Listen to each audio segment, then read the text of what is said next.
I mean, I watch the news all the time. Kind of a hobby. I love my YouTube news. But I saw his face and I knew I sort of recognized him a little bit because we had been Facebook friends while the campaign was going on. So I knew what he looked like. And I knew his voice. And that was the only thing I knew about him. And I saw him on TV and I was like, I got a feeling in the pit of my stomach about this guy. That is Richard Osthoff, who we talked about earlier this week on the show. It's the veteran who had unfortunately crossed paths with George Santos before he became a politician, relied on George Santos under whatever assumed name he was using at that point to raise money to help with the tumor that his dog was suffering from. George Santos raised the money, took the money, and the dog eventually died. And so now Richard Osthoff, who realizes who it was that he was dealing with, is going on the news to talk about the experience. We have a little bit more of his interview here. What would you say to him if he was here now? What would you say to him? Do you have a heart? Do you have a soul? And he probably would lie about that.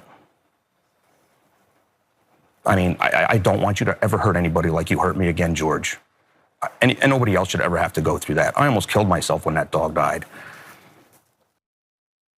The entire thing just kills you to hear about. It is, again, sometimes it's the smaller, pettier crimes and lies that are, I think, easier for us regular people to imagine happening to us that hit the hardest. Like, when presidents lie, about a tax cut, they lie about going to a war. Those things are so big that it's hard to really wrap your mind around it.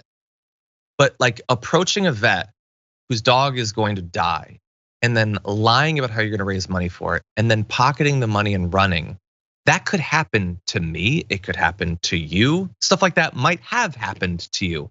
And for that person to now be sitting on the House floor, just grinning about how they got away with it is just so sickening on a personal, real level.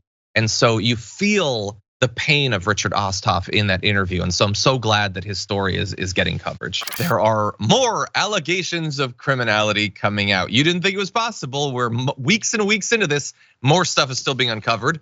According to Politico, George Santos was charged with theft by deception back in 2017 in Pennsylvania's Amish country after a series of bad checks totaling $15,125 were written in his name to dog breeders in the area.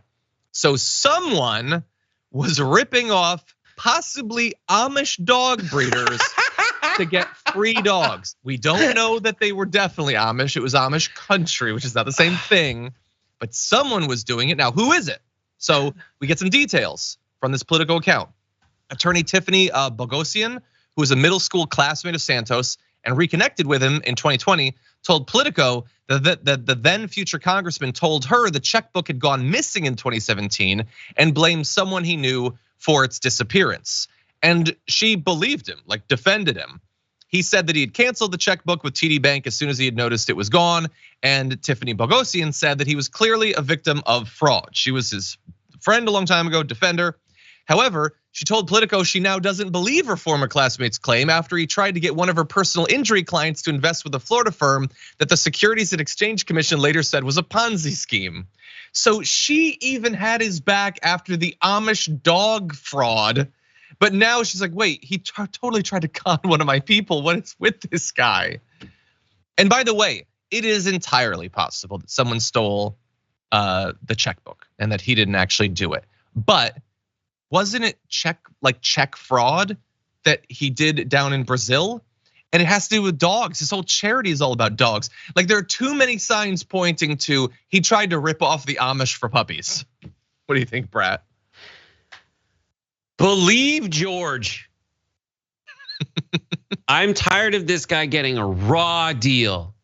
He is not a fraudster. It's so easy. It's such the easy narrative to believe that yes, just because he is at the heart of all of these lies in multiple places and all of them stink the exact same way, it's easy to just get suckered into that as a narrative and believe it's true.